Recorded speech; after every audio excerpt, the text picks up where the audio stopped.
There hadn't been any gambling machines in the city of New York since 1941 when LaGuardia destroyed Frank Costello and Meyer Lansky's machines. Different crews found out about who's the new guy in town putting out machines. Everybody got in on us. And there you would have nonstop sit-downs over territorial disputes. I would imagine back then, right? There were a lot of them. Judge Judy a million times over. This is Inside the Life with Giovanni and Dutch, produced by the Mob Museum.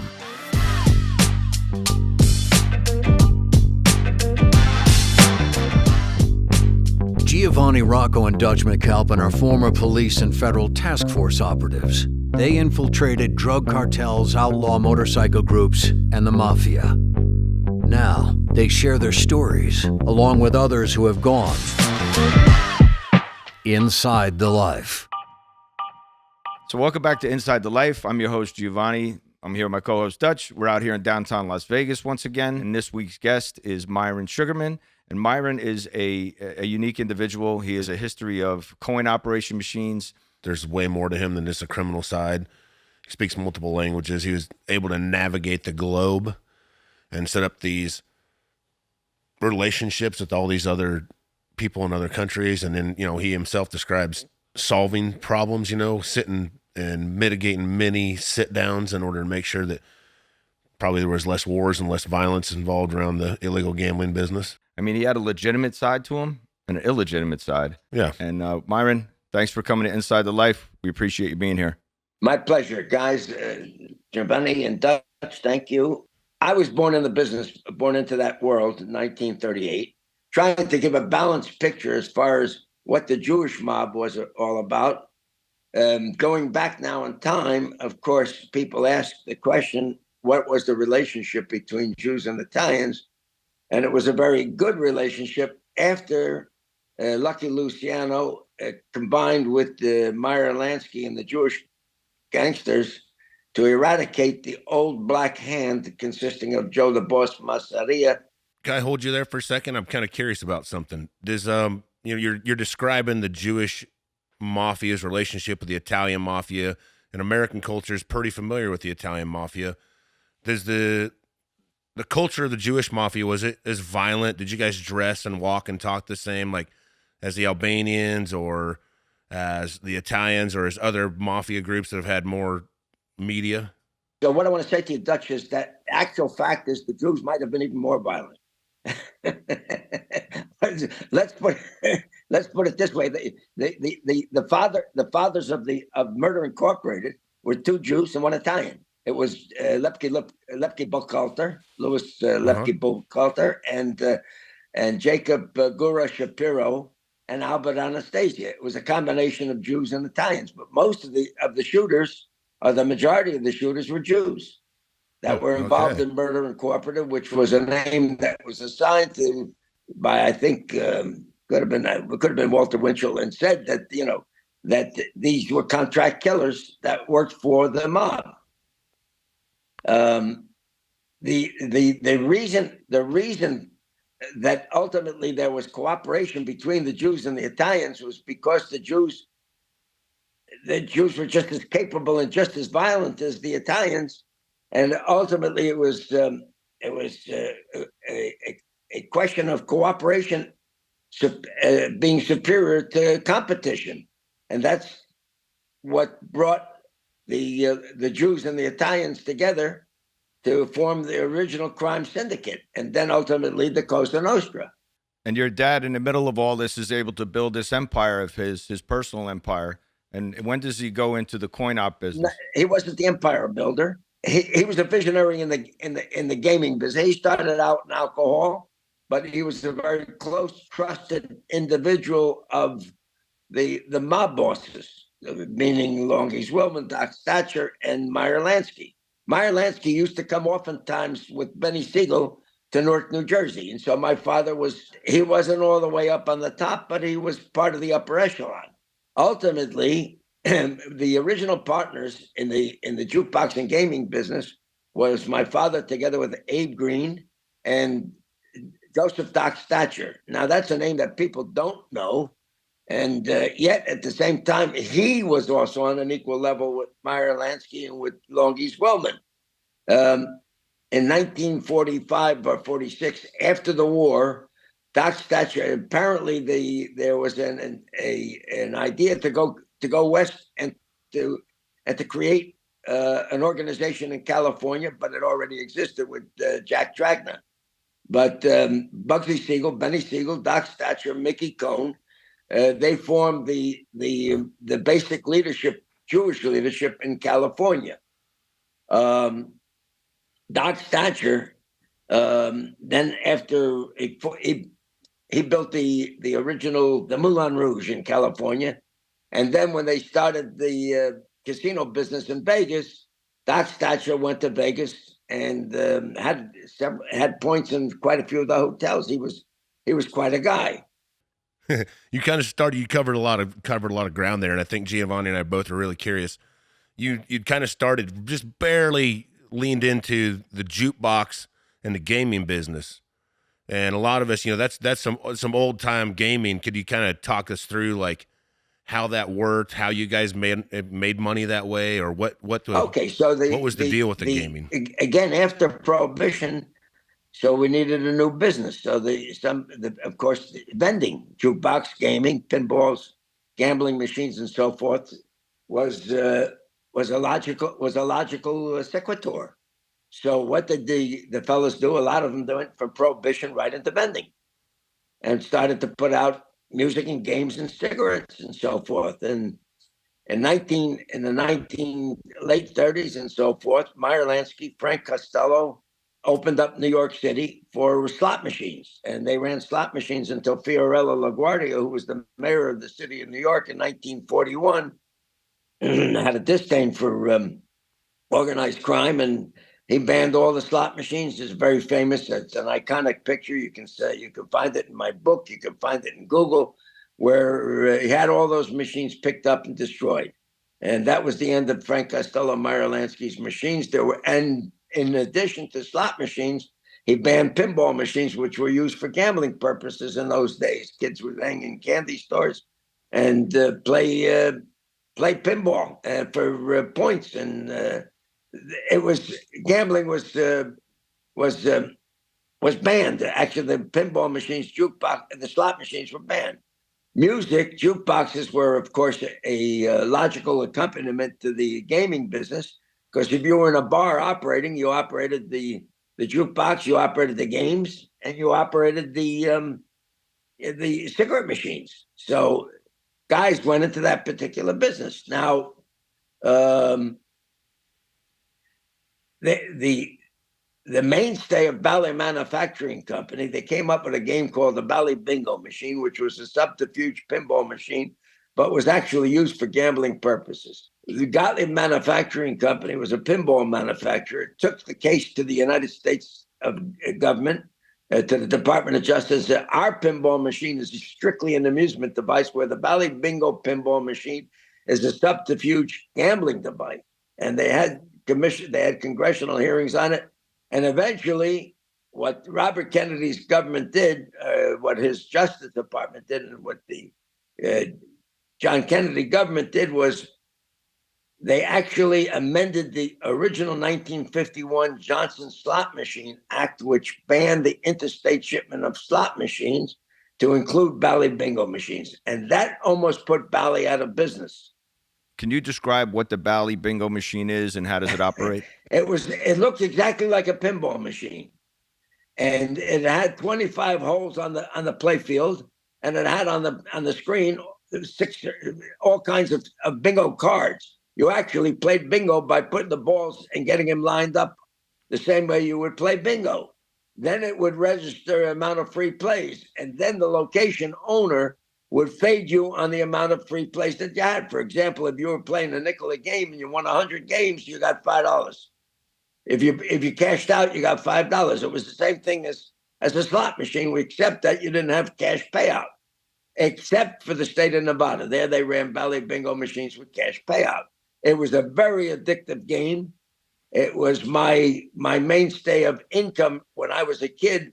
I traveled the world selling Bally Bingo machines all over the world. because that was the game that was the game of the street in those days. You couldn't operate the machine today because the mindset of the new technology, of these kids in the new technology, it's all completely, totally different than the idea of a Bally Bingo. So at that time with the Bally Bingo machine, that's kind of when you're starting to come into the coin operation business and you're taking over and you're starting to do your own thing? So when I graduated school, my father said, I want to start an export business. It was 1959, 14 years after the war. Europe was getting back on its feet. And he gave me $3,000 in September of 1959. He told me, go to Europe.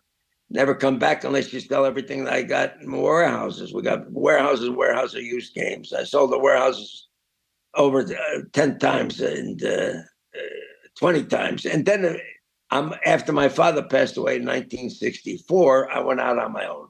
Okay. And I started to sell machines throughout the entire world.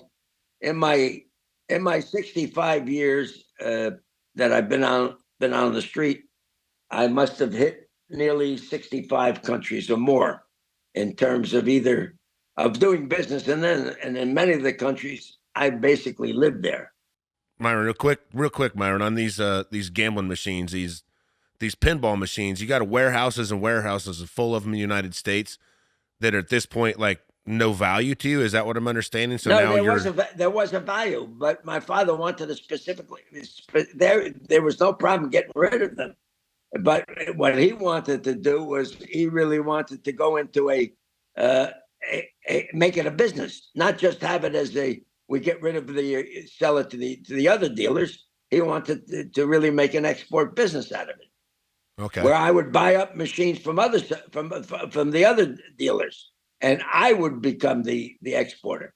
How would you get them over to Europe and Nigeria and all these Japan, all these other countries you're at? Were just put them in shipping containers? Were they being taxed? Was it illegal to take them there? So you would pack the machines up in wooden crates. Once containers began, it was a holiday. That was probably the middle 1960s.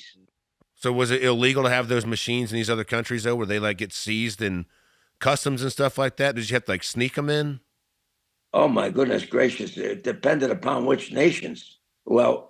Mm-hmm. We opened up Japan with Bally Bingos in 1966, and then 1968 it broke wide open.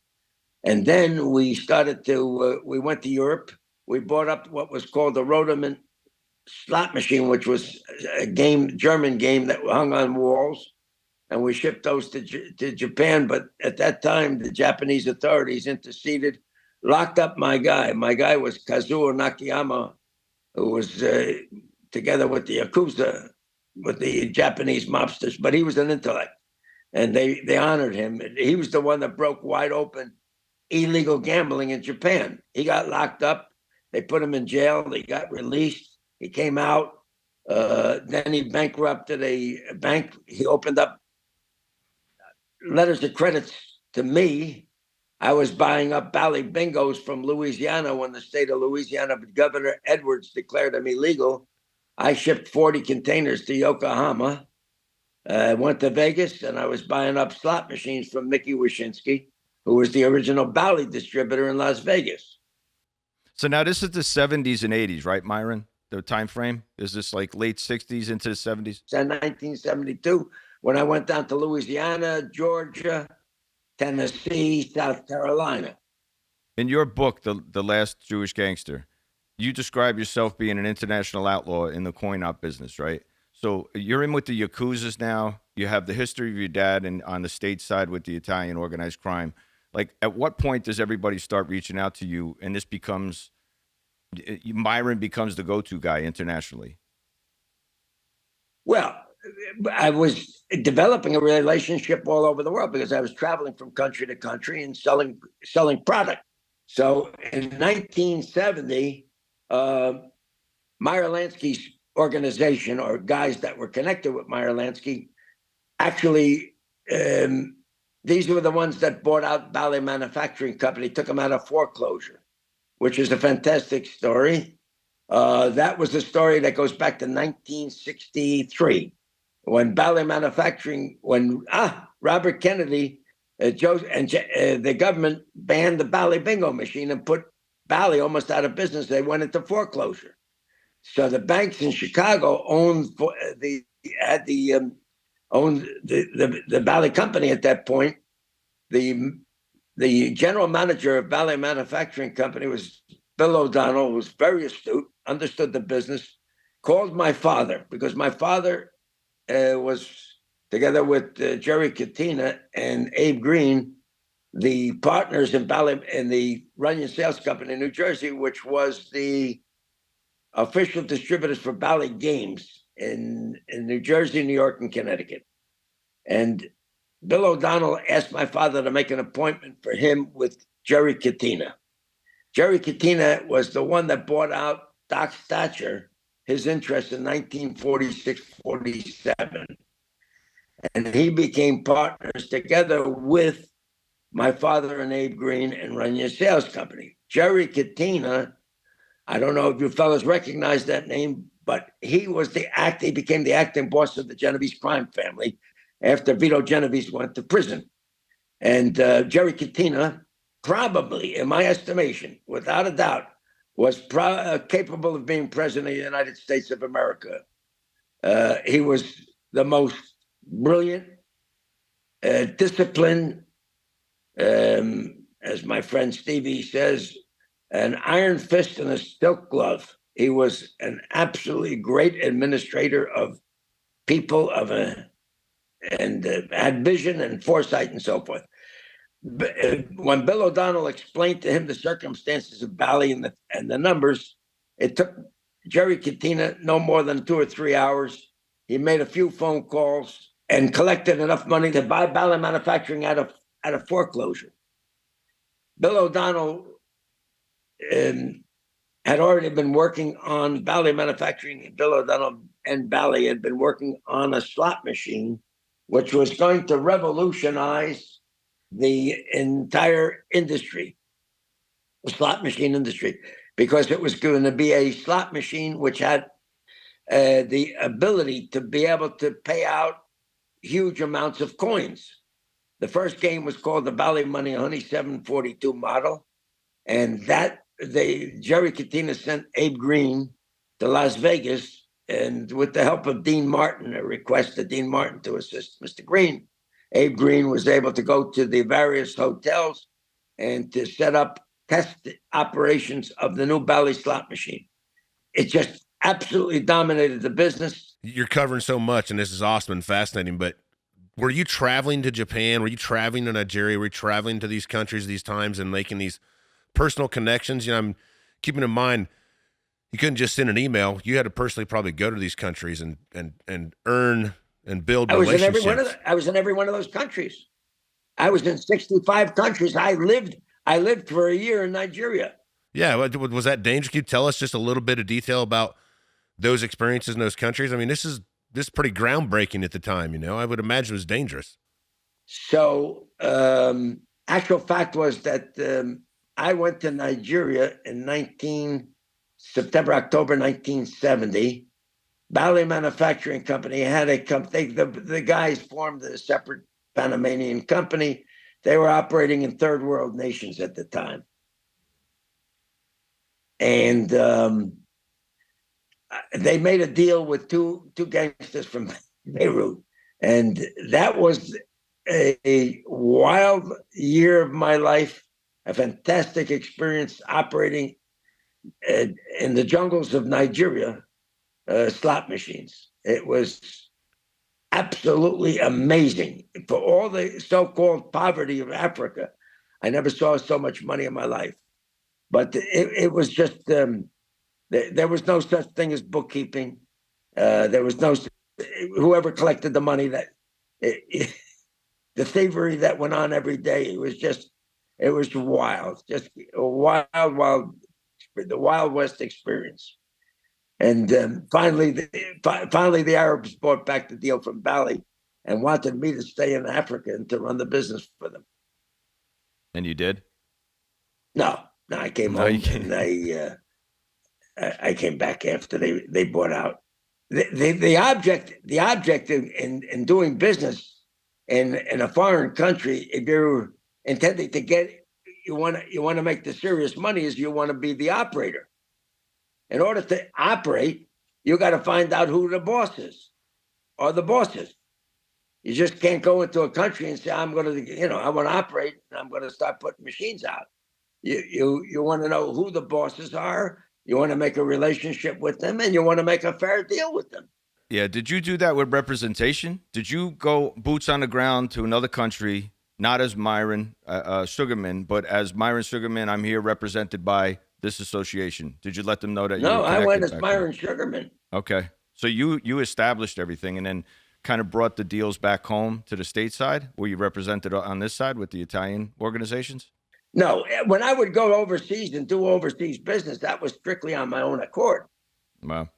Okay. However, when I started to open up the city of New York in July of 1977 and started operating gambling machines in Harlem and Washington Heights and Bed-Stuy and Crown Heights and all these different parts of the city of New York, well, then in that particular case, yes, then I was a hot commodity. And there were 3 families that fought over my jurisdiction because I was an earner. Okay. And what did that look like? How did that relationship come? Like, how did it come about? Were they strong, or did they approach you because of out of respect for your father and out of respect of what you had built? The only thing that were concerned my father is that my father was with Jerry Katina, and that automatically meant that I would go with the same family that Jerry Katina was the boss, and that was the Genovese crime family. So I become an associate member. But again, I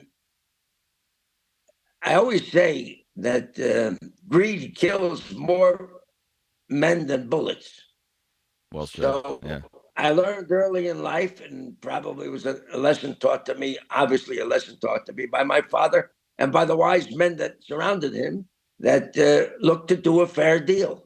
Because a fair deal means everybody eats. And everything is equitable, so that there's no, and honest.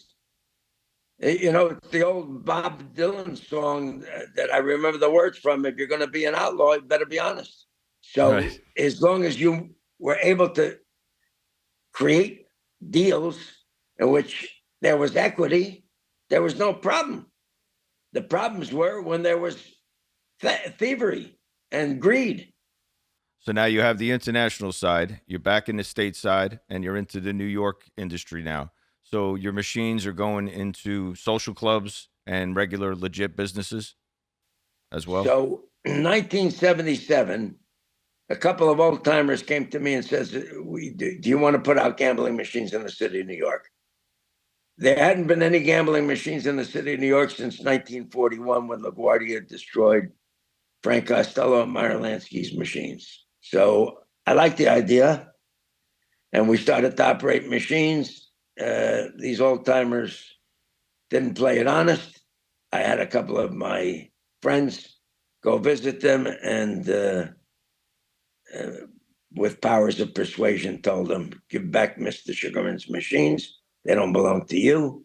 They were strictly a joint venture in which Mr. Sugerman retained ownership. And then everybody found out, different crews found out about who's the new guy in town putting out machines. So I had involvements with, of course, with the Italians, with the Cubans, with the Greeks, Dominicans, Russians, Israelis. Everybody got in on us. So you caused this sit down, and after this sit down happens, everything changes for you from that going forward with your New York businesses? So the New York business, all of that business, and I still, while I was doing New York, I was doing international business, of course. But the New York business was, that was organized crime. And there you would have nonstop sit downs over territorial disputes. I would imagine back then, right? There were a lot of them. Oof. Right.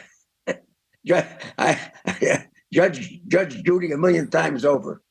Yeah, you're the golden goose right now, right? In 1977, and when you see you're a hot commodity, you have this thing going on, it's easy money, and you're the golden goose. So of course they're gonna fight over And I you, made right? a lot, and I made everybody rich. Sure. Mm-hmm. I gave them machines. I taught them the business, and I made sure that everybody earned. How did you make sure they earned? You guys splitting the money that comes in on the machines and taking a 50-50 each? Like what was the fair deal? How does that Well, work? it depended. Some guys didn't want to be partners, so they bought machines. Other guys wanted to rent machines. I rented machines. Some fellas wanted to do joint venture.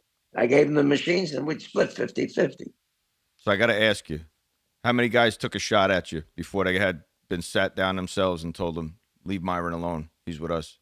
There were two attempts on my life that I know about. Yeah, but that comes much, much later in life. So that's the 70s that closes out, and you transition into the 80s. And now Oh the no, 80s. no. This runs all the way up until the early 90s. We had a run from 1977 until 1995.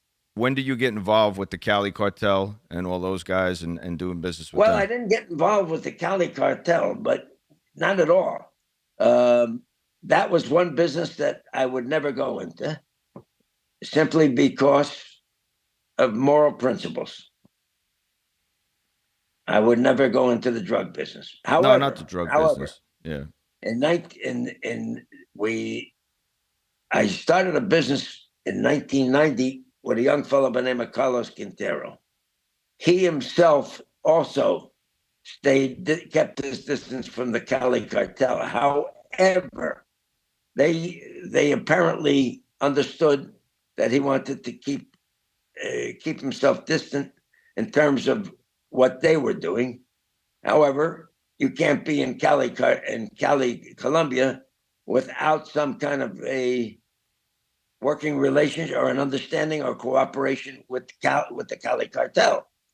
So we had a problem, a major problem with an investor from the United States, and my partner Carlos Quintero was forced to go to the two brothers, Rodriguez Huella, Miguel and Gilberto, and seek a favor to get this guy out of Colombia, give him back his money, and remove him from Colombia, which they agreed. They more than the actual fact is they made a phone call to his lawyer and told him he had 24 minutes to leave Colombia, get his money. His money was waiting for him in New York. Never come back and never think of Colombia again. And then at what point did you get arrested? And you served, 2 to 3 years, I believe? You served some time? I went to jail, federal prison, April 18th, 1995. I did 19 months, all right, for operating slot machines. If you want to play my slot machines of 1995 that I did 19 months for, get your iPhone and play exactly the same machines that I was operating in back rooms of bodegas. So going back to the two hits on your life, where did that come from? Where did that generate? What organization was that? It came from greed and insanity, and that's why you need to pay your protection. Right. The ability to be able, in question of organized crime, if there's a dispute, if you're with somebody, you simply say, I have station identification. That really makes the water stop flowing. But there are people that will take the chance, the risk of doing something outside of the laws, the rules of Cosa Nostra and organized crime. In both cases, both individuals, both cases of an attempted assassination, people acted on their own. The price that they paid for it was very consequential, not by me, but by the system. Understood. And did you know it was coming, or did they actually make If an I knew attempt it on was, you? if I knew it was coming, I would have taken the necessary steps to prevent. How did it go down? Can you share how it went down? How they made the attempt on you? I'll tell you the second one. I had one of my fellows that had worked for me was supposed to meet me at my office. He never came on time. One day of his life, he came on time, and he was a Sharp Street kid. He spotted a car across the street with two guys reading a newspaper. One guy was reading a newspaper, he was reading, and he kept watching him, and I was late. So finally, when I showed up, At the moment that my car was going into the parking lot, the guys across the street, one of them was dressed in uniform, long coat, cap, dark glasses, coming out of the car, crossing the street, coming to the office. And the kid Louis, that was my guy, suddenly realized, put two and two together, and understood that this guy was there to put a hit on me. And he came running towards me, screaming, "Don't go to your office. Don't go upstairs. Don't go upstairs. Don't go upstairs." And I didn't understand what he was talking about. When he got up with me, he says, "This guy just went upstairs on the other staircase. He's going to kill you." I said, "Nobody's going to kill me. Who the f-" Because this guy didn't think he's going to kill me. And in my moment of insanity, I ran up the staircase after him, screaming, "You ain't going to kill me. I'm going to kill you." The guy heard the rumpus. He ran out the other staircase, and I'm running after him. I don't have anything on me. I don't have a pistol. Louis running like me, hollering, "Stop, you don't know what the hell you're doing." And sure enough, this guy realized that he had to abort the operation, ran downstairs. The car that was across the street was parked by the sidewalk, waiting for him to jump into the car. And sure enough, they took off. And we reported, of course, to our people, and reached out to John Gotti. And went all the way upstairs to John Gotti. And within a week, that guy sold his house. He left the United States of America and never came back. So the only reason, though, is because he was on time that day, finally, for once. Providence. Only by God sent him to be on time that day. For sure. Oh. For sure, Myron. For sure. Yep. Now, you served these 3 years in prison. When you get out, you go right back to business? I only served 19 months. Oh, sorry, 19 months. You were sentenced to 2 to 3 years. It was an 19 exceptional months. experience. I read 1 million books. Right. I played sports. We played racquetball every day. We played paddleball. We played bocce. We played basketball. I hit the heavy bag. I was in the greatest shape of my life. So you're in prison for 19 months. Were you worried about the business? You get out of prison, do you go right back into the coin operation? No, not at all. Okay. What happens when you get home? Youngest son was in Brazil. Today he's involved in medicine. He went into the United States military, and he learned medicine, and he's an exceptional young man. I have another son who's a rabbi. So we opened up Brazil, and we weren't making money. I had the greatest machine on the face of the earth.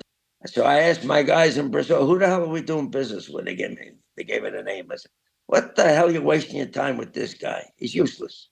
Who's the boss of Brazil?" This other guy's name is Antonio Khalil, the big Turk. I said, "Well, do me a favor, make an appointment for me. I'll come back down to Brazil. I want to meet him."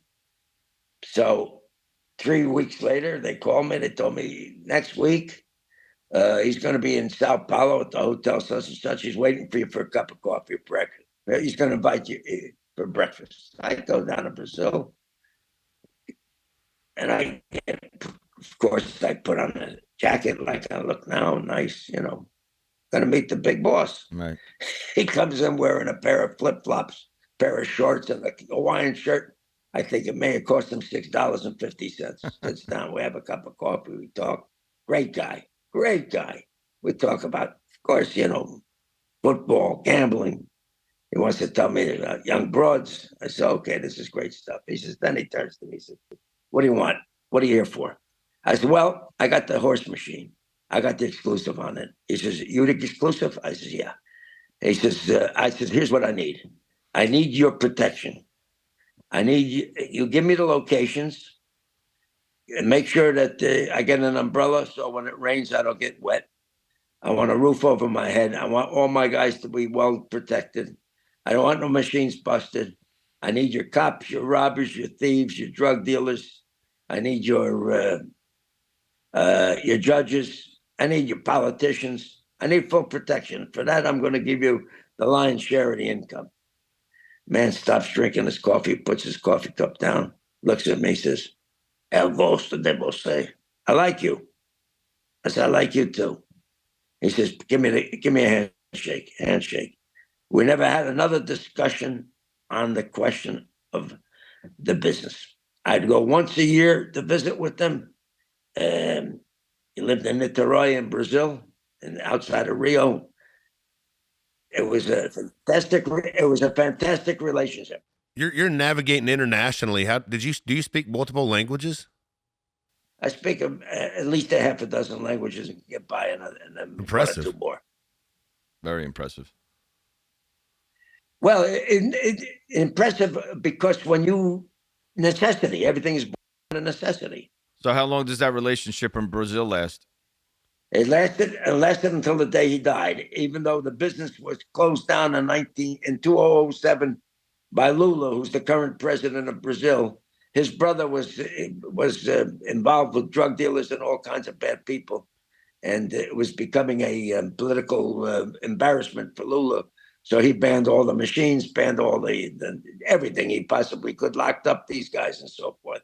But this individual, who was the boss of Brazil, of the numbers business, he was not in the drug business. He ran a monstrous orphanage. He was a hell of a guy. He and his wife were terrific people. In your travels and in your business, you had the opportunity to meet Wiesenthal. Is that right? Simon Wiesenthal. Okay. Can you describe your relationship with him? So I was a kid, 1960, 65, 60. I was 27. And I was raised to be a very nationalistic, proud Jew. And it pained me, the Holocaust. I was a student of Holocaust, and it pained me, especially the iconic picture of a young Jewish kid, 1943, coming out of the Warsaw Ghetto, being with his hands up. There was a Nazi soldier that had a rifle that was pointing at him. All right.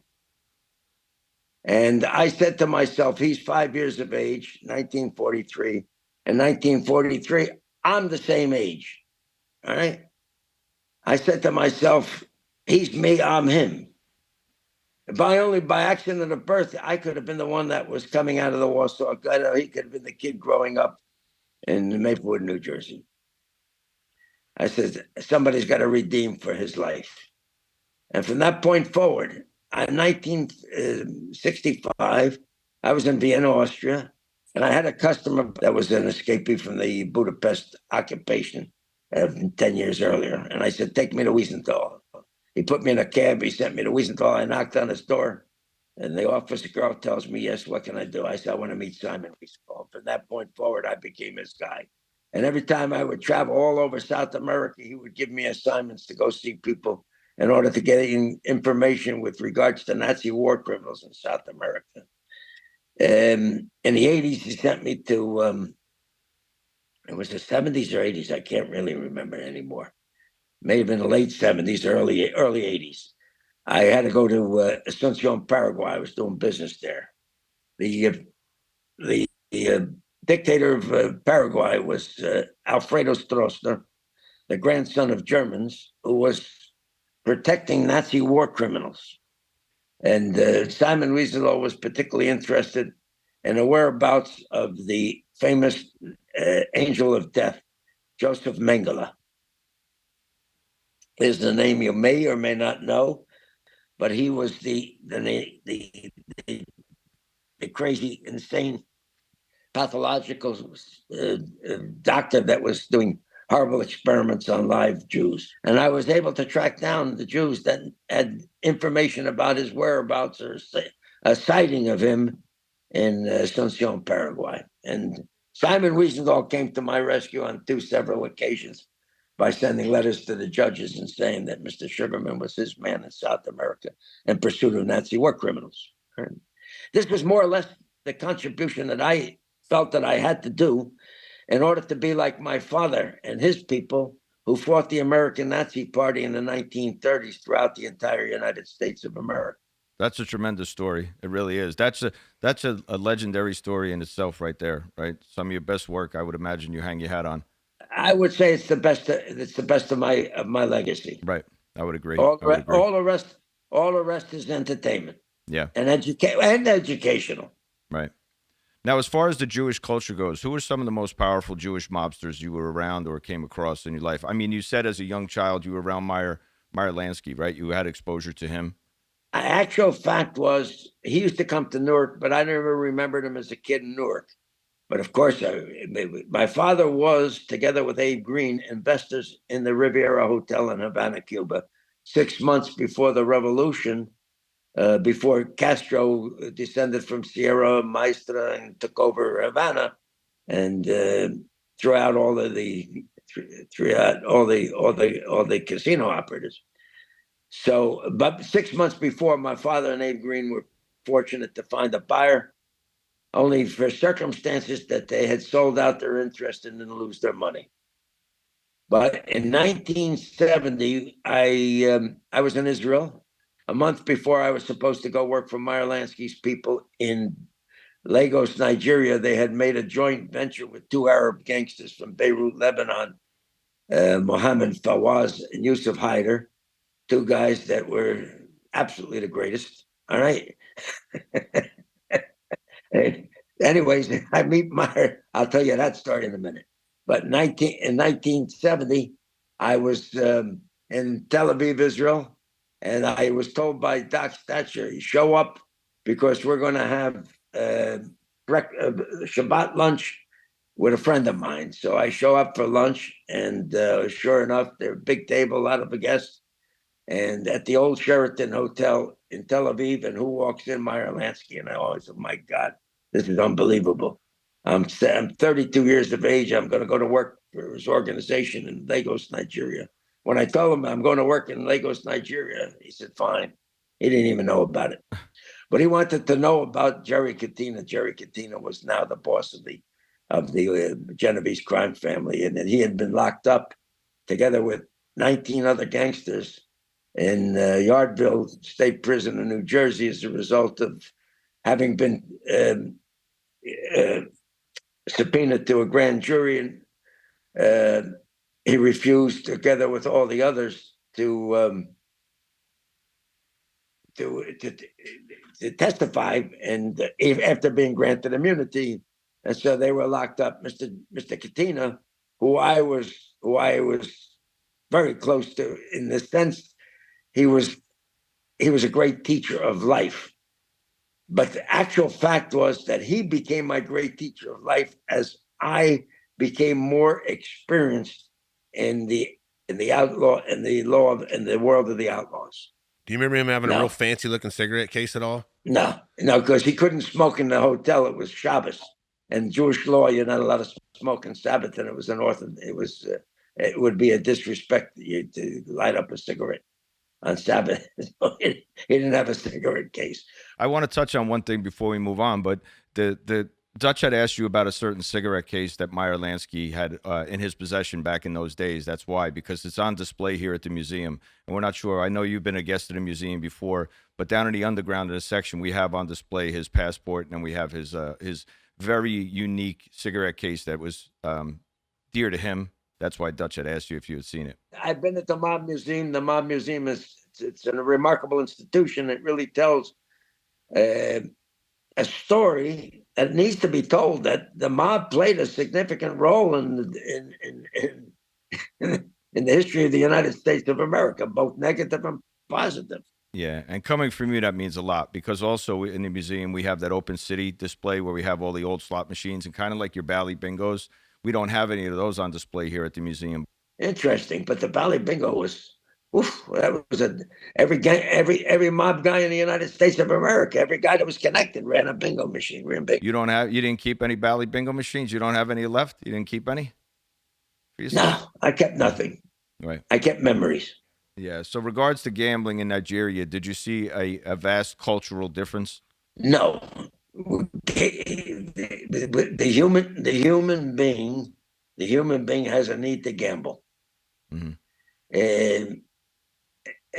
And now that it's proliferating throughout everywhere, they're legalizing it. They're bankrupting families from one end of the world to the next. It was discreet. You had to go look for it. That's one thing.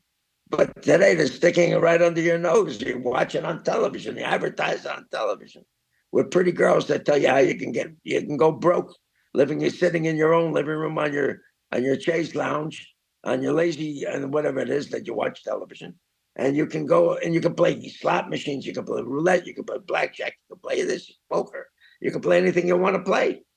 There's no limit as to what you can play and go broke. It's amazing. It's absolutely amazing. I might be a little confrontational with this question. I don't mean it to come off this way, but let me pose you this question. What you were doing back then, making money with your Bally slot machines and your coin-operated machines, people were coming into these social clubs, people were coming into these business establishments with the last pennies they had, hoping to gamble on your machines to win. So isn't the same thing? It's just a modern-day version. Without a doubt. I'm not pleading innocence. Right. I gave the people what they want.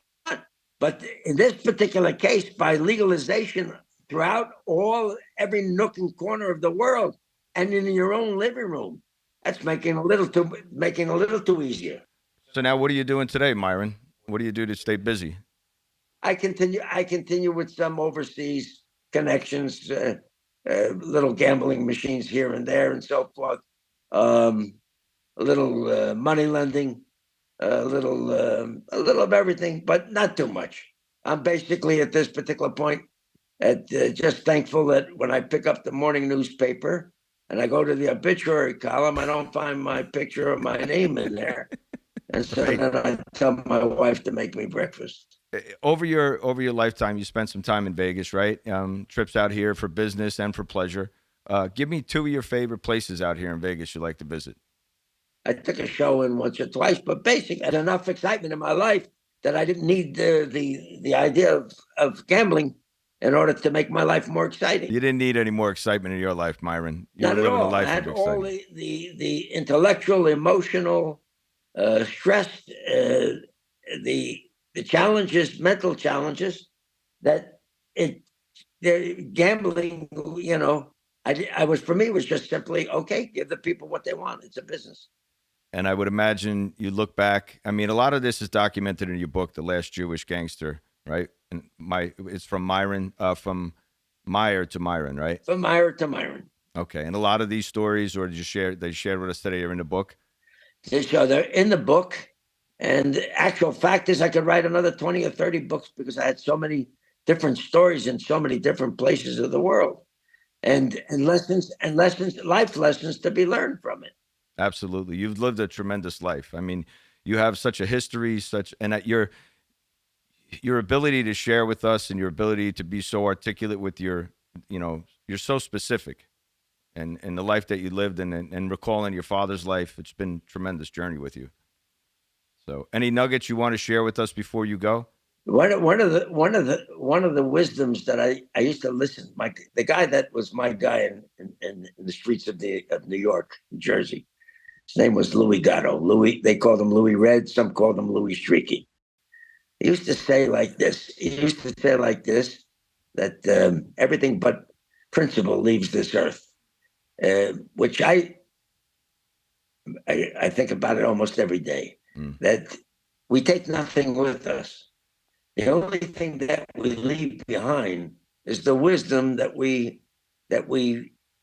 acquire, that we learn from others, and which we transfer on to the next generation. It's the only thing that really is of any value are the wisdom, the words of wisdom.